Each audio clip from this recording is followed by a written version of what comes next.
আশা করছি তোমরা সবাই খুব ভালো আছো। আমি আবার একটা নতুন ভিডিও নিয়ে আর এই ঘরদোরগুলো এখন সব পরিষ্কার করে নেব। সকালেই এগুলো যদিও পরিষ্কার করে দেয়, কিন্তু আজকে একটু সময় আছে হাতে, যেহেতু এত সকালেই তো রান্না বান্না করবো না, এর জন্য ভাবলাম আমি নিজেই মুছে নিই, মুছে টুছে তারপরে স্নান টান করে একবারে গিয়ে রান্নাটা চাপাবো। হাঁপিয়ে গেছি সকালবেলা উঠে, মামা স্কুলে যাবে তো ওর জন্য খাবার টাবার সব বানিয়ে দিলাম, টিফিন করে দিলাম, এবার স্কুলে চলে যাবে, তারপরে ওরা দুজন এখনও ঘুমোচ্ছে, ওঠেনি। তো ঠিক আছে, চলো ঘরটারগুলো মুছে নিই, তারপর আবার তোমাদের সাথে দেখা হচ্ছে।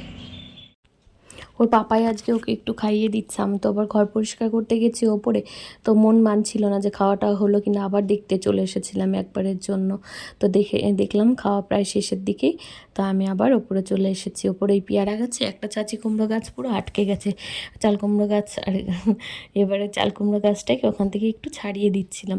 যদি ছাদে আসে তাহলে হয়তো একটা দুটো ফল হতেও পারে, হলে তো ভালোই। নিজের গাছ লাগানো গাছে যদি ফল হতো তাহলে কতই না ভালো কালো হতো। কালো সব আজকে হলো মার কথা খুব পিঁপড়ে, মনে ওল্লা পড়ছে। পিঁপড়ে। এই যে মুড়ির মতো পড়ে যাচ্ছে না, দেখতে লাগছে চালের মতো, এগুলো সব ওল্লার ডিম। আসলে এই দরজাটা এখানে খাটের তলায় রাখা ছিল তো, দিয়ে দরজাটা ভেতর থেকে এই পিঁপড়েগুলো সব ডিম পেড়েছে। কালকে রাতে গ্যামাক্সিন দেওয়া হয়েছিল, তারপরে তো মরেছে। এবার এগুলো ভেবেছিলাম আজকে আর ঝাড় দিতে হবে না, শুধু মুছে চলে যাব, কিন্তু যা অবস্থা ঝাড় না দিলে হবেই না। এতগুলো যে মরে পড়ে রয়েছে সেটা তো কালকে গ্যামাক্সিনটা দেওয়া হয়েছিল। জল দিয়ে ধুয়ে দিয়েছি, আর এই যে ঘরের টেবিলটা দিয়ে একটা ফাঁকা জায়গা আছে, ছিদ্র রাখা আছে, এখান দিয়ে জলটা বের করে দিয়েছি। মানে পুরো ঘরটার অবস্থা একদম বাজে হয়ে গেছিলো। এতগুলো যে পিঁপড়ের ডিম ছিল সেটা তো বুঝতে পারিনি।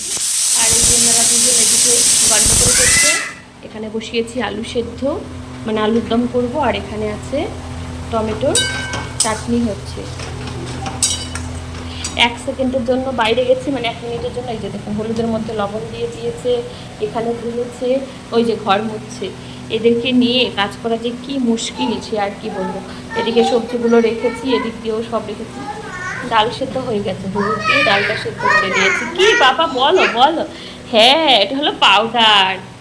যাও ওইদিকে যাও, একটুখানি সরো, তাহলে মা কাজ করবে কি করে বলো। তো ঠিক আছে, আর একটু করে নিই, তারপর আবার আপনাদের সাথে বেরোতে এসছি। ওর পাপা গেছে কয়েকটা জিনিস আনতে বাজারে। আসলে আমাদের যদি মানে কোনো কিছু করতে যাই না, খুব অসুবিধা হয়ে যায়। এই যে পায়েসটা রান্না করতে গেছি, আর ধপাস করে দুধটা কিছুটা পড়ে গেল। আসলে আমার কাটাটাই ঠিক হয়নি, কাটাটা ঠিক হলে এতটা অসুবিধা হতো না। তো ঘরের রান্না হয়ে গেছিলো, ওরা দুজনে এত কান্নাকাটি করছিল, কাকিমা একটুখানি নিয়ে গেছিলো, ওখান থেকেও পালিয়ে চলে এসেছে। তারপরে ওর পাপা ঘরে আটকে নিয়েছে। ওর পাপা আমাকে বলছিল আমি কোনো সাহায্য করব। আমি বলছি না গো, তুমি আমাকে এটাই সাহায্য করো, তুমি ওদেরকে একটু ধরে দাও, ওদের দুজনকে। মানে ওদের দুজনকে না ধরলে না আমরা কিচ্ছু করতে পারি না। মানে ওরা এত দুষ্টুমি করে। আমি যখন ঘরে সব কিছু রান্না করছিলাম, ওরা এত কান্নাকাটি করছিল, কি বলবো, যে মানে কেউ যদি একজন থাকতো ওদেরকে একটু ধরতো, তাহলে দুজনে মিলে করলে কি হয়, কাজগুলো অনেক সহজভাবে হয়ে যায়, খুব ভালোও হয়। কি আর করা যাবে, একা একাই সব কিছু করছি। আগে তো এমন হতো, ও বলাই হয়নি আজকে কেন এত কিছু করছি। আজকে আমার মায়ের মৃত্যুবার্ষিকী। আসলে মা শব্দটা যতই ছোট হোক, সব থেকে ছোট হয়তো, কিন্তু এর গুরুত্ব কিন্তু পৃথিবীতে অপরিসীম। কি বলুন, এমন কোনো মানুষ নেই যে তার মাকে মিস করে না। যাদের মা আছে তারা খুব লাকি। সে ভালো হোক খারাপ হোক, মা যে মাথার উপরে আছে, থাকাটা যে কতটা জরুরি কি বলবো। যার নেই সেই একমাত্র জানে, যার আছে সে হয়তো বুঝতে পারে না। তো প্রথম প্রথম হতো কি, মা আজকে আমাদের মাঝে নেই, 6 বছর হতে চললো। তো প্রথম দিয়ারা যখন হয়নি তখন আমরা সব কিছু পারতাম, তখন আমি একাও সব কিছু করে নিতে পারতাম। আর একবার আমার মা ছিল, তারপর মা যখন ছিল না, আমার ছোটো কাকিমা, এবারের কাকিমা ভালো থাকলে কাকিমাও করে দিত, কিন্তু কাকিমা এখন অসুস্থ হয়ে পড়েছে। মানে অসুস্থ মানে কি, মানে কাকিমার কোমরে খুব ব্যথা, কাকিমা কোনো কাজ করতেই পারে না, ওনার সব কিছু করাই বারণ। তো কাকিমা থাকলে অনেকটা সাহায্য হতো। কাকিমাও অসুস্থ, তো আমাকে একাই সব কিছু করতে হচ্ছে। এরকম 2 গামলা মতো খিচুড়ি রান্না করেছি। আর আজকে এত হাওয়া দিচ্ছিল, বাইরে এত গরম ছিল, কি বলবো, এর জন্য আরও অনেক বেশি দেরি হয়ে গেছে আমার ওগুলো করতে। আমি ভাবিনি, মানে গ্যাসে রান্না করলে অনেক তাড়াতাড়ি হতো, কিন্তু আমি ভাবলাম কি কাঠে হয়তো অনেক বেশি তাড়াতাড়ি হবে, বড় কিন্তু হাঁড়িটা আমার বড় হয়ে গেছিলো, আর উনুনে রান্না করতে আর এত হাওয়া দিচ্ছিল, ধোয়াতে চোখ মুখ জ্বলছিল, রান্নাও তাড়াতাড়ি হচ্ছিল না। এদিকে অনেক দেরি হয়ে যাচ্ছিল, 2টো বেজে গেছে প্রায়। তো কি করব, মাম্মামও ততক্ষণে স্কুল থেকে চলে এসেছে। আমি ওকে বললাম, পাপা তুমি আমাকে একটু চন্দনটা ঘষে দাও গা, আমি রেডি হয়ে আসি। তো যে শাড়ি পরে রান্না বান্না করলাম এত কিছু, সেটা পরে তো আর আসাটা ঠিক হয় না। আমি আবার চেঞ্জ করে এলাম, আর বরকে বললাম কি তুমি একটু সব জিনিসপত্রগুলো ওপরে নিয়ে যাও, ওপরে নিয়ে তারপর তুমি সব গোছাও। তো ও অনেকটা সাহায্য করে দিয়েছে আজকে। ও সব কিছু নিয়ে এসে যেগুলো জোগাড় যন্ত্র ওই করেছে আজকে। আমি সব ধুয়ে টুয়ে দিয়েছিলাম, কালকেও ধোয়া ছিল, আর আজকে আমি সব বেড়ে বেড়ে দিয়েছি। করুক, ও এসে সব কিছু রেখে দিয়েছে। থাকলে ভালো হতো, আজকে যদি এই মানুষটা আমাদের মধ্যে থাকতো। জানি ওরও খুব কষ্ট হচ্ছে, ছেলে মেয়েগুলো অনেক বেশি আদর পেত। দাদু যতই আদর করুক, ঠাম্মার মতো কিন্তু কেউ আদর করে না বাচ্চাদেরকে, দেখবেন। আর আমার শাশুড়ি মা মানে আমার মেয়েকে এত ভালোবাসতো কি বলবো। আর ওনার যে যতই ঠাকুমা দিদারা মানে নাতনিদের থেকে নাতিদের কিন্তু অনেক বেশি ভালোবাসে। আমার শাশুড়ি মানে প্রথমে ওনার মেয়ে ছিল না, তো আমার মেয়ে হয়েছিল, উনি খুব খুশি হয়েছিল, কিন্তু তারপরে উনি চাইতো যে একটা ছেলে হোক। তো ছেলে হলো, সেটা অনেক পরে, যেটা যেটা উনি দেখতে পেলেন না।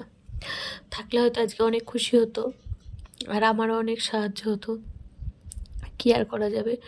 তো আমি একটা কথা বলবো, যে যাদের শাশুড়ি মা আছে তারা প্লিজ অবহেলা করো না, একটু ভালোবেসো।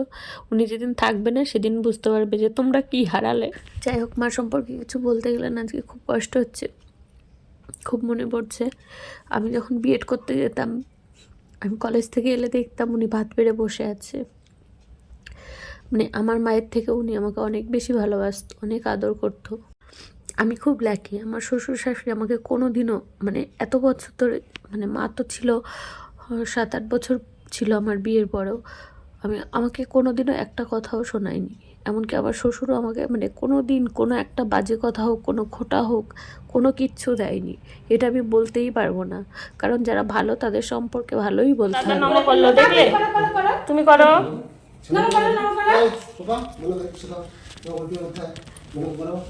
এই তুই মানুষকে নম করিস সব সময়, ঠামিকে নম করো পাপা। এমনি নম করে, দিনের ভিতরে কয়বার নম করে?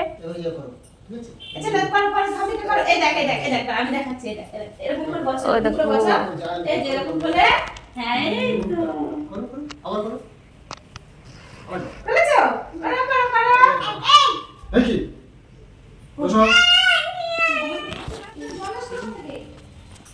ও ওই যে আমি ধুইছিলাম সকালে।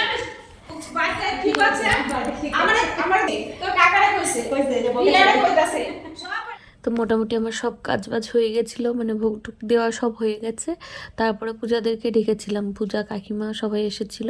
তো এবার সবার বাড়িতে বাড়িতে, মানে কাউকে বাড়িতে ডাকিনি, কিন্তু সব কিছু রান্না করে ওই আমাদের আশেপাশে যত বাড়ি আছে সবার বাড়িতে দিয়ে হয়ে গেছিলো। 3টে মতো বেজে গেছে প্রায়। তো সবার বাড়িতে প্রসাদটা দিয়ে আসবো, 2:30 তো বাজেই মনে হয়। তো ভিডিও তেমন করে করা হয়নি, আসলে কাজের মধ্যে ছিলাম। তো সব কিছু সেই সকাল থেকে এতক্ষণ অবধি একা হাতেই সব কিছু করতে হয়েছে। বড় অনেকটা সাহায্য করেছে। আর পূজাদেরকে তারপরে ডেকেছিলাম, পূজার কাকিমা এখন এসেছে, ওরা ভোগ টোক বেড়ে টেড়ে দেবে, আমি সবার বাড়িতে বাড়িতে দিয়ে আসবো। পূজাও অবশ্য সাহায্য করেছিল দিয়ে আসতে। তো বেড়ে বেড়ে এই যে এটা হচ্ছে পূজাদের বাড়ির জন্য, মানে পূজা তো খেয়ে গেল, ওর ছেলেগুলো স্কুলে আছে তো ওদের জন্য বেড়ে রেখেছি। আবার আমাদের রিয়াও ঘুমোচ্ছে, ওর মাথাটা ধরেছে, ও আসেনি। তো সবার জন্য এই যে গামলায় সব বেড়ে বেড়ে রেখেছি, সব দিয়ে আসবো। আর সবার বাড়িতে দেওয়া হয়ে গেছে। এই বড় বড় হাঁড়ি গামলা সব কিছু আবার ধোয়াও হয়ে গেছে, ঘর বাড়ি আগেকার মতো পরিষ্কার পরিচ্ছন্ন সব শেষ। এবার আমি যাব প্রসাদ দিতে। মায়ের কাজ করেছিলাম তো এটা পাড়ার সবাইকে দেওয়া হয়ে গেছে। এবার প্রথমে এখন যাব পিসি বাড়িতে, আমার ছোটো পিসি বাড়ি এখানেই কাছেই, তো পিসি বাড়িতে প্রসাদটা দিয়ে আসি। তো এবার যাচ্ছিলাম এই যে পিসিদের বাড়িতে যাওয়ার জন্য রেডি হয়েছি। আসলে মায়ের তো কোনো তুলনা হয় না, আর মা যে ভালোবাসে সেটা অন্য কেউ করবে না। তো মা মাই হয়, সেটা আমরা সবাই জানি। মানে কি বলবো, কিছু বলতে পারছি না। এই ভয়েস ওভারটা দিতে যে আজকে আমার কতক্ষণ টাইম লাগলো, কথা বলতে গিয়ে বারবার ইমোশনাল হয়ে পড়ছি। তো সব সময় তো আর হয় না, কি হয় যে কোনো মানে দিনে, স্পেশাল দিনে দেখবেন তাদের কথা, যারা নেই তাদের কথা অনেক বেশি মনে পড়ে, আর ভালো লাগছে না। তো এই যে এবার যাব হচ্ছে আমার মেজো কাকিমাদের বাড়িতে আর মাম্মামের একটা বন্ধুর বাড়িতে আর কি, যাদের বাড়িতেও পড়তে যায়। তো তার জন্য রেডি হচ্ছি। মাম্মামকে আজকে আমিই নিয়ে যাব। সারাদিন আজকে দৌড়াদৌড়ি করছি। অবশ্য ও যেতে চাইছিলাম, বললাম না আমিই দিয়ে আসি। তো নিজের হাতে করেছি, নিজের হাতেই সবার বাড়িতে দিয়ে আসি, আমারও বেশ ভালো লাগবে। আর মামার ছেলেও আসবে, ওকে বলেছি যে রাতের দিকে আসো। মামিকে আসতে বলেছিলাম, মামির কাজের জন্য মামি আসতে পারেনি, মানে আমার মায়ের মানে শাশুড়ি মার ভাইয়ের বউ, উনি এখনও আছে। আমাদের একটাই মামি আছে মামা বাড়ির দিক থেকে, তো মামি তো আসতে পারেনি, বা মামার ছেলেটা আসবে ও রাতে। তো আমাকে আবার তাড়াতাড়ি যেতে হবে, আবার তাড়াতাড়ি ফিরতে হবে, যদি ভালো নাহলে ও লাগে এসে আবার খালি বাড়িতে বসে থাকবে। থাকবেন সবাই, ভালো থাকবেন, সুস্থ থাকবেন, আর সবার মায়ের যত্ন নেবেন।